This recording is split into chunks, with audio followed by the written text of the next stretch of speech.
Professionals کی تعیناتیوں میں head hunting فرم کی خدمات کے لیے وزیر اعظم کا اختیار ختم کر کے وزیروں، مشیروں اور وزرائے مملکت کے سپرد کر دیا گیا۔ مزید جانتے ہیں ڈان نیوز کے نمائندے طاہر شیرانی سے۔ طاہر، مزید کیا تفصیلات ہیں؟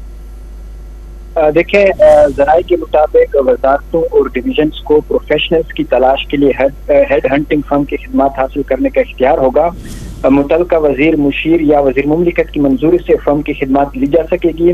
تاہم ہیڈ ہنٹنگ فرم کی خدمات صرف مسابقتی عمل کے ذریعے حاصل کی جا سکیں گی۔ اس سے پہلے ہیڈ ہنٹنگ فرم کی خدمات کے لیے وزیر اعظم کی منظوری ضروری تھی، لیکن اب یہ اختیار متعلقہ وزیر، مشیر یا وزیر مملکت کے سپرد کیا گیا ہے۔ ذرائع کا کہنا ہے کہ اس ہیڈ ہنٹنگ فرم کے عمل میں اسٹیبلشمنٹ ڈویژن لیڈ کردار ادا کرے گی اور اسٹیبلشمنٹ ڈویژن ہیڈ ہنٹنگ فرم کے لیے کامن پول قائم کرے گی۔